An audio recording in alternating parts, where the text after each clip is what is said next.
예, 오늘부터 요한복음을 보면서 함께 은혜를 좀 나누고자 합니다.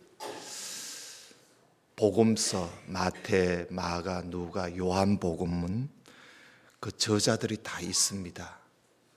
그 저자들의 이름을 따서 마태복음이라, 또 마가복음이라, 누가복음이라, 요한복음이라 그렇게 이름을 붙여서 복음서가 4권이나 성경에 기록되어 있습니다.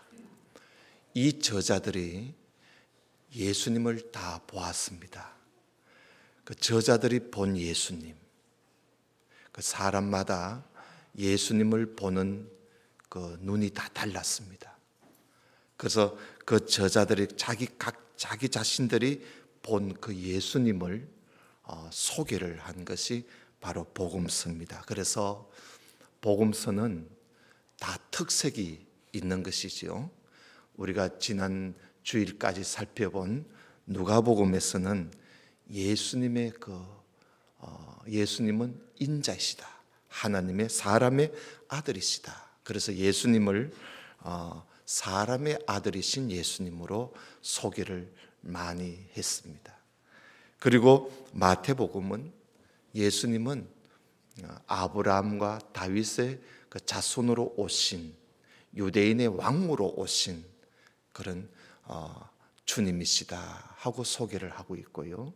마가복음에서는 예수님은 이 땅에 우리를 섬기기 위해서 오셨다. 우리를 섬기려고, 사람을 섬기려고, 사람을 구원하시려고 예수님이 이 땅에 종으로 오셨다. 이렇게 소개를 하고 있습니다. 그런데 여기에 오늘 우리가 보는 요한복음은 예수님은 하나님의 아들로, 하나님의 아들이시다. 그 예수님을 아주 하나님이라고 그렇게 소개를 하고 있습니다. 그러니 이 마태는 예수님은 왕으로 소개하고 있고, 마가는 예수님을 종으로 소개하고 있고, 그리고 누가복음은 예수님을 사람의 아들로 소개하고 있고, 요한복음은 예수님을 하나님의 아들로 그렇게 소개를 하고 있습니다. 다 보는 각도가 다릅니다. 이 요한복음은 90년경에 이 예수님의 사랑하는 제자 요한이, 사도 요한이지요. 예수님의 사랑하는 제자 요한이 에베소에 있을 때에, 그 에베소라는 곳에 있을 때에 그때 성령의 감동을 입어서 이 요한복음을 기록을 했습니다. 그때 다른 사도들은요 다 순교를 했어요. 네로 황제 때 다 순교했습니다. 근데 이 사도 요한만이 그 네로 황제 때 그 박해에도 순교를 하지 않고요.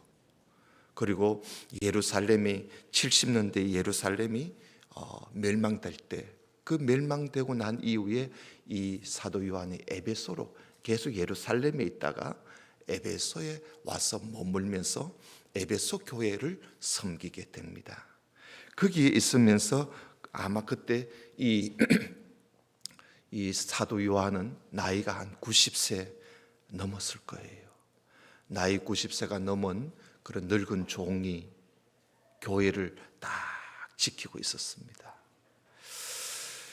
그 참 나이 많은 그 사도 요한이 거기서 90이 다 된 넘은 이 사도 요한이 에베소에서 요한복음을 기록했고요.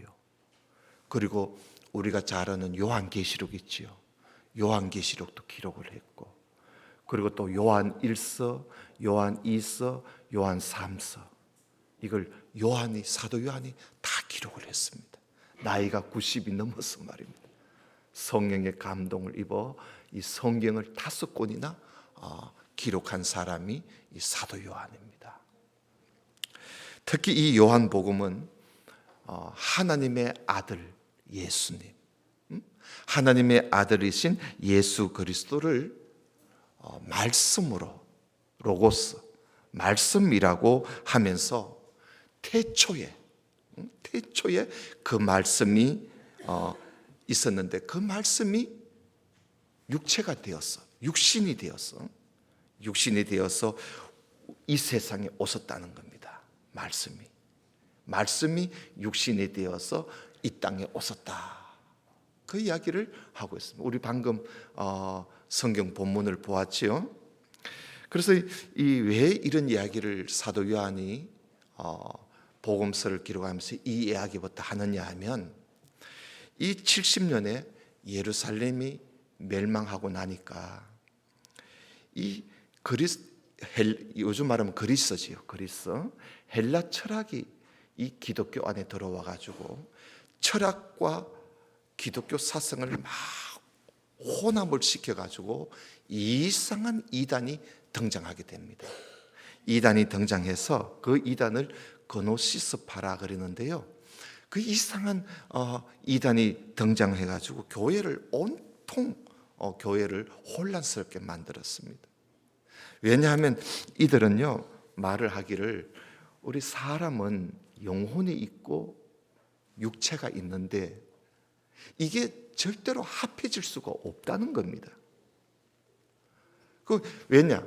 영혼은 선한 것이고 육체는 악한 것인데 선과 악이 어떻게 합칠 수가 있느냐? 합칠 수가 없다는 겁니다.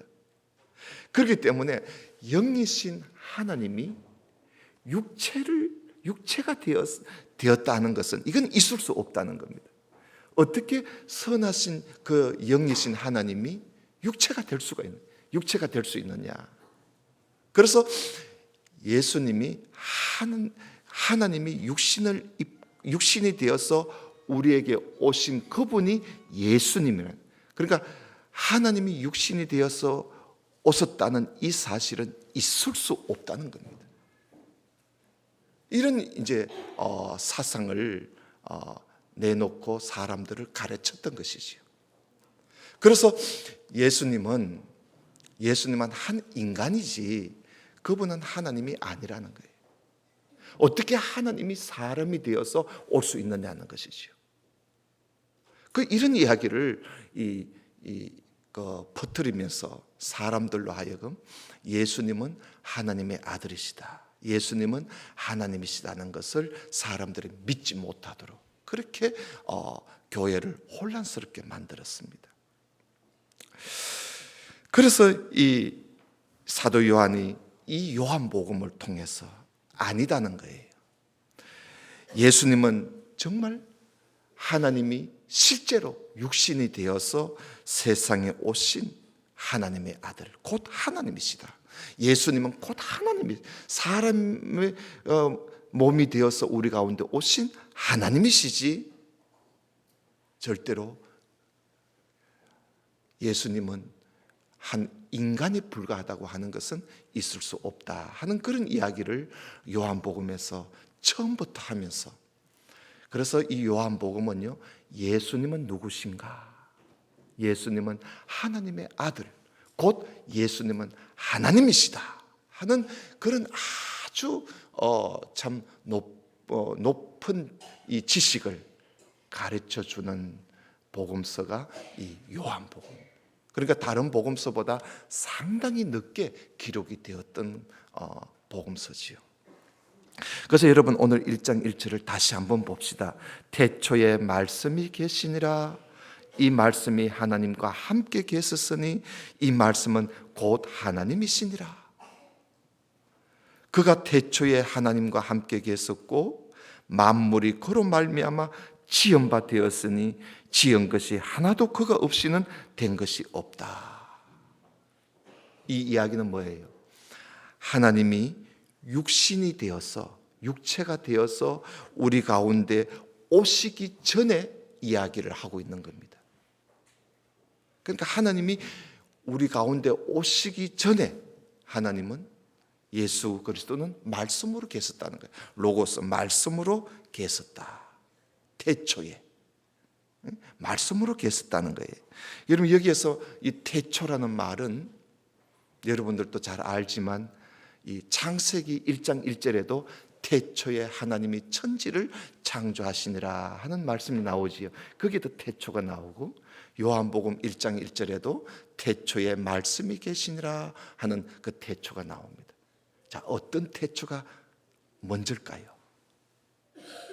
여러분, 이 요한복음 1장 1절의 태초가요, 창세기 1장 1절의 태초보다 더 먼저입니다. 우리나라 말로는 태초하면 똑같은 것 같아도요, 더 먼저예요. 왜냐하면 창세기 1장 1절은 하나님이 천지 만물을 창조할 때 그 태초지요. 그러나 그 태초 전에 벌써 하나님이 계셨잖아요. 그러니까 말씀이 하나님과 태초에 계셨다. 이럴 때 이 요한복음 1장 1절의 태초는 창세기의 태초보다 훨씬 앞이지요. 얼마나 앞인지는 우리가 모르겠지만, 이렇게 요한복음 1장 1절에서 말씀이 곧 로고스, 말씀이 예수님이 이 땅에 육신이 되어 오시기 전에 말씀으로 계셨는데, 그때 하나님과 태초부터 계셨다는 거예요. 태초부터 계시면서 이 천지 만물을 창조할 때에도 그 말씀을 통해서, 그분을 통해서 천지 만물이 다 창조되었다. 그러니 하나님과 태초에 함께 계셨으니 그 말씀이 곧 하나님이시다. 그러니까 원래는 하나님이시다는 거예요. 예수님이 사람이 되어서 우리 가운데 오시기 전에는 본래 하나님이 있었다 하는 그런 이야기를 하고 있는 것이죠. 자, 4절 보십니다. 그런데 그 안에 생명이 있었어요. 예수님 안에 생명이 있었는데 이 생명은 사람들의 빛이라. 그래서 이분이 바로 누구냐면 예수님이라. 예수님, 육신이 되어 우리 가운데 오신 예수님을 지금 이야기하고 있는 겁니다. 4절은. 근데 이 요한복음 12장 46절에 보면 예수님도 자기를 가리켜서 나는 빛으로 세상에 왔다. 예수님이 그 말씀을 하셨어요. 나는 빛으로 세상에 왔다. 예수님 안에는 빛이 있다는 거예요. 이 예수님 안에 생명이 있는데 그 생명이 빛이라는 거예요. 사람들의 빛이라는 것이죠. 그래서 예수님은 이 땅의 모든 사람들에게 생명을 주는 빛이었습니다. 모든 사람들에게 생명을 주는, 그러니까 모든 사람들에게 빛을 비추어 주는 생명의 빛이 바로 우리 예수님이었다 하는 것이죠. 그런데 이 안타깝게도 5절에 보면 빛이 어두운 세상에 비추지만은 이 어두운 세상이 깨닫지 못하더라는 거예요. 이걸 알아채지를 못했어요. 이 어둠에 있는 세상 사람들이 세상의 빛으로 오신 예수님을 알아채지를 못했다는 거예요. 그분이 하나님이시다는 것을 알아채지를 못했다는 거예요. 여러분 9절을 한번 볼까요? 조금 몇 절 넘어서 9절을 한번 보세요. 참빛 곧 세상에 와서 각 사람에게 비치는 빛이 있었나니. 참 빛이지요. 이 빛이 뭐냐 하면 세상에 와가 사람들에게 비치는 그 빛, 태양빛이 아니지요.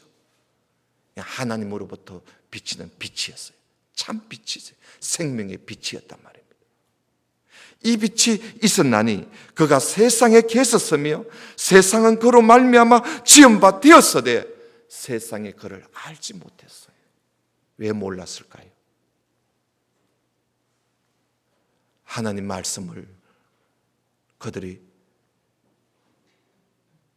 보지 않았기 때문에, 그리고 듣지 않았기 때문에, 하나님이 빛으로, 사람들의 빛으로 이 세상에 오셔도 사람들이 알아채지를 못했어요.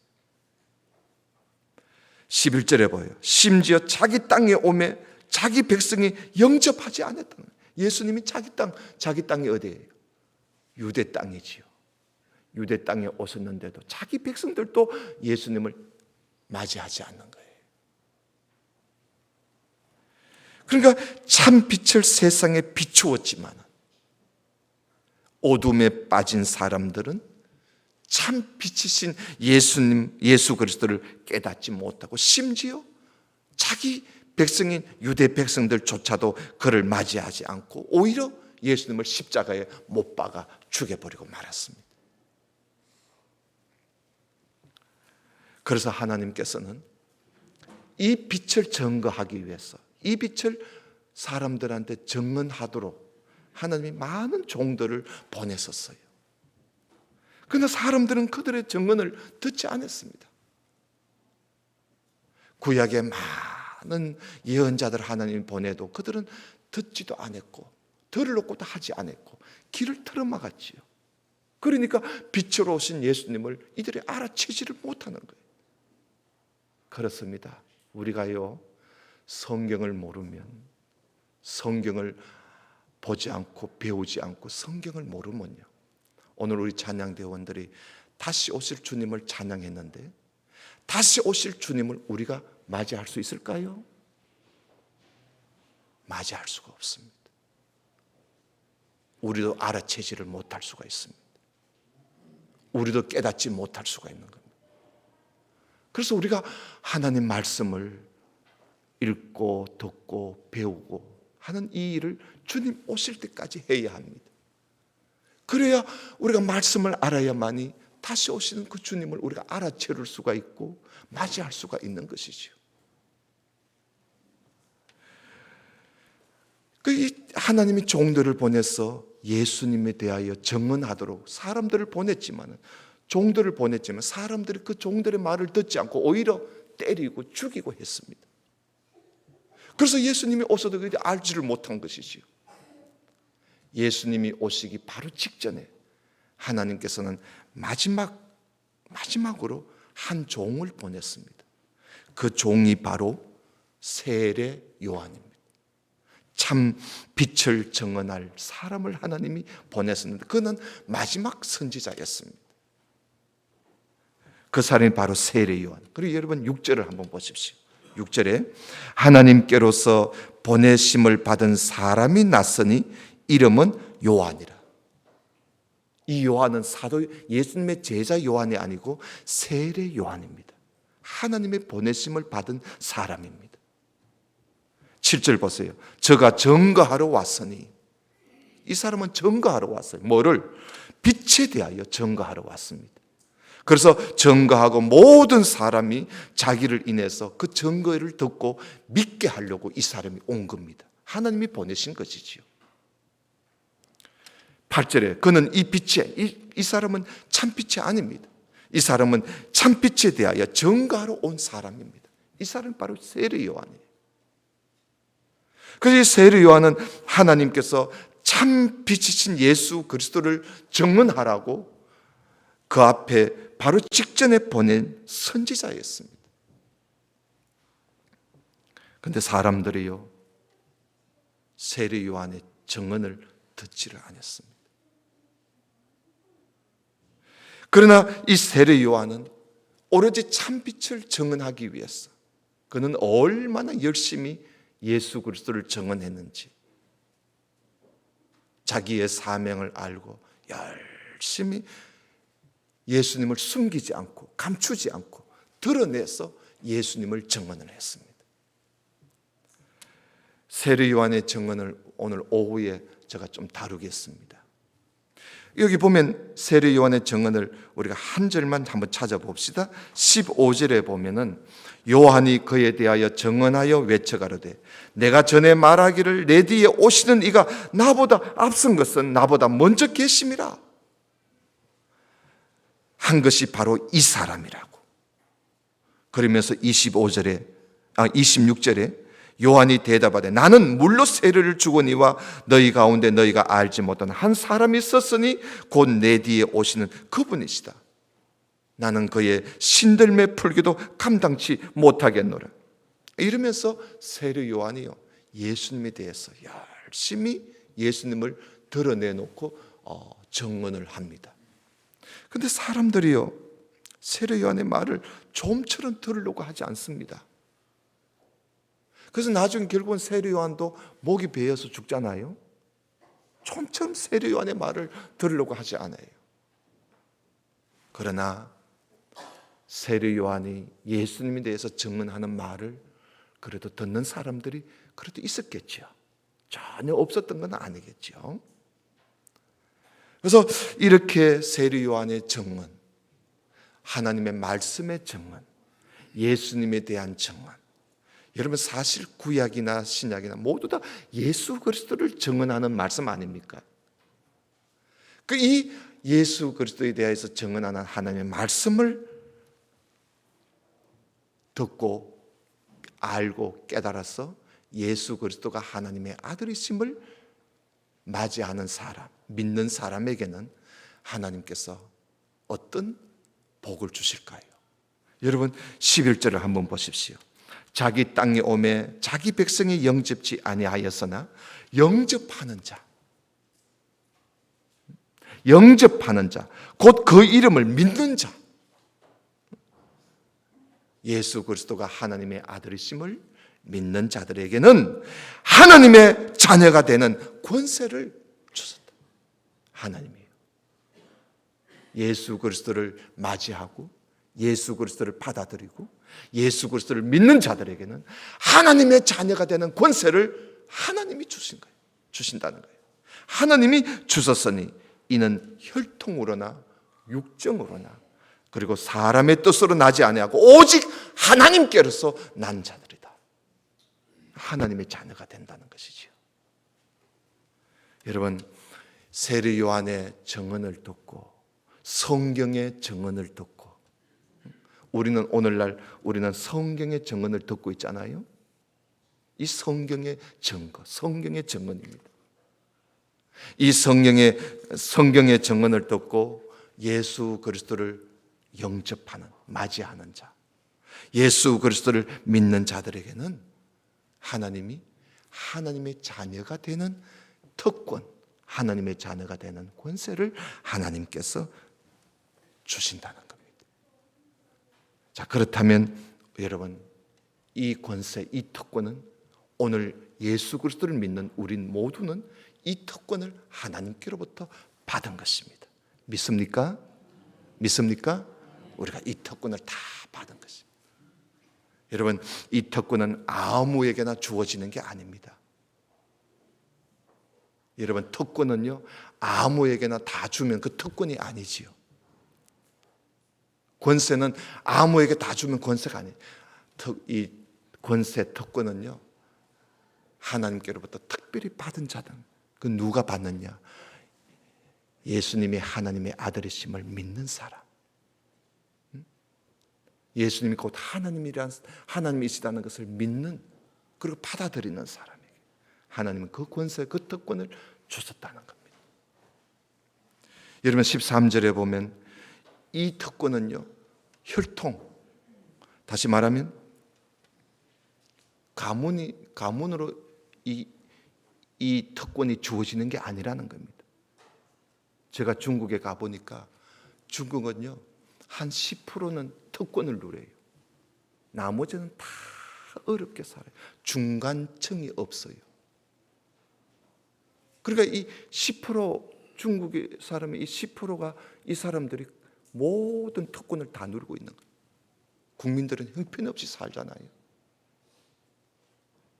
그런데 그 특권을 누리는 사람들 보면 대대로 가문이 그 특권을 누리고 있습니다. 오늘날 우리나라에도 이 젊은이들이 그 취업이 안 되잖아요. 왜냐하면 이 대기업의 노조들이요 자기들이 그 자녀들 대대로 그 자리를 물려주고 있습니다. 특권을 누리고 있다는 말이죠. 그러니까 이 젊은이들이 그 자기 부모가 그 기업에 다니지 못하는 부모 밑에 자녀들은 그 삐집고 들어가려 하니 바늘구멍이에요. 그 노조들이 그 자기들의 그 특권을 자꾸 정부에서 그 특권을 깨뜨리니까 그거 안 뺏기려고 자꾸 데모하는 거 아닙니까? 사실 그래서 데모하는 겁니다. 대물림이에요. 심지어 오늘날 교회도 대물림을 하고 있지 않습니까? 아버지가 목사고 아버지가 은퇴하면 아들한테 물려주고 말입니다. 이런 아주 나쁜 이 모습들이 오늘날 우리나라에도 얼마나 이게 참 퍼져 있는지 모릅니다. 앞으로 우리나라도 걱정이 되지요. 중간층이 점점 없어지고 말입니다. 온 국민들은 그 특권층에 있는 사람들 위해서 사는 거예요. 이게 노예진 뭡니까? 이런 세상이 되어가고 있는 거죠. 근데 이런 하나님의 자녀가 되는 이 특권은요, 이게 가문으로 이어지는 게 아니라는 겁니다. 혈통으로 되는 게 아니다는 거지. 이건 또 육정으로도 우리가 육체적으로 어떤 욕심이 얻고자 한다고 되는 것도 아니라는 거죠. 그리고 사람의 뜻으로 되는 것도 아니고, 이것은 오직 하나님께로서 난 자들만이, 하나님께로부터 태어난 자들만이 얻을 수 있는, 그러니까 이 하나님의 자녀가 되는 것이죠. 여러분, 우리 한번 따라합시다. 나는 하나님의 자녀이다. 네. 여러분, 이 사실을 확실히 가지고 있어요. 예수 그리스도를 믿는 자들은 하나님의 자녀이다. 이것은요, 하나님이 우리에게 특별히 내주신 특권이에요. 하나님이 주신 거니까 이게 누가 이걸 빼앗아 갈 수 있겠어요? 아무도 마귀도 빼앗아 가지를 못해요. 하나님이 주신 거니까.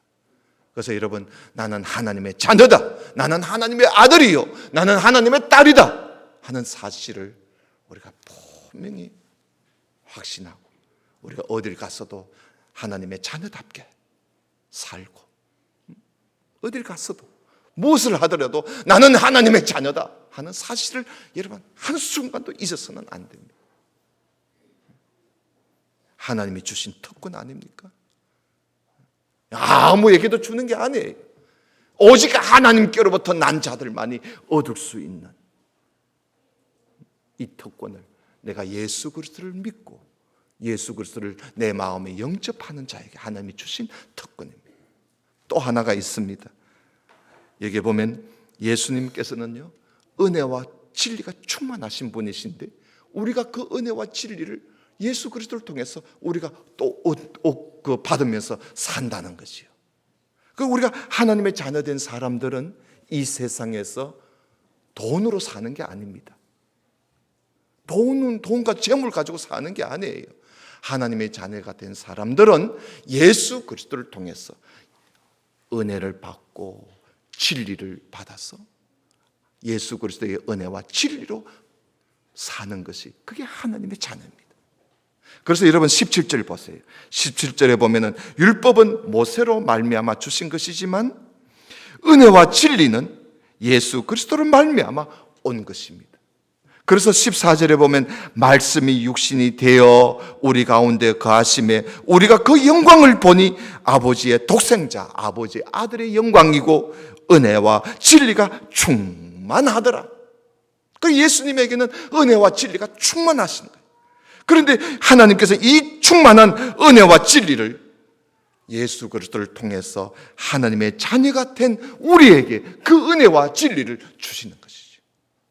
그래서 우리는 예수 그리스도를 통해서 이 은혜와 진리를 우리가 받으면서 사는 거예요. 그래서 우리가 예수님을 통해서 기쁨을 가지고 평강을 누리면서 또 진리의 말씀을 우리가 그렇게 생명의 말씀을 가지고 우리가 살게 되는 것은 예수 그리스도를 통해서 하나님이 우리에게 주시는 은혜지요. 그래서 우리가 비록 이 세상에서, 이 어두운 세상에서 우리가 살아가지만 참 빛이신 예수 그리스도를 통해서 우리가 기뻐하고 또 감사하고 또 우리 입에서 찬송이 나오고 하나님의 그 은총을 받으면서 하나님의 지켜주심과 돌보아주심과 하나님의 인도하심을 받으면서 사는 이 은혜가 말입니다. 이게 얼마나 감사합니까? 이게 다 예수님 통해서 우리에게 주어지는 은혜 아닙니까? 그래서 사도 요한은 이 이야기를 하면서 그가 이런 말을 합니다.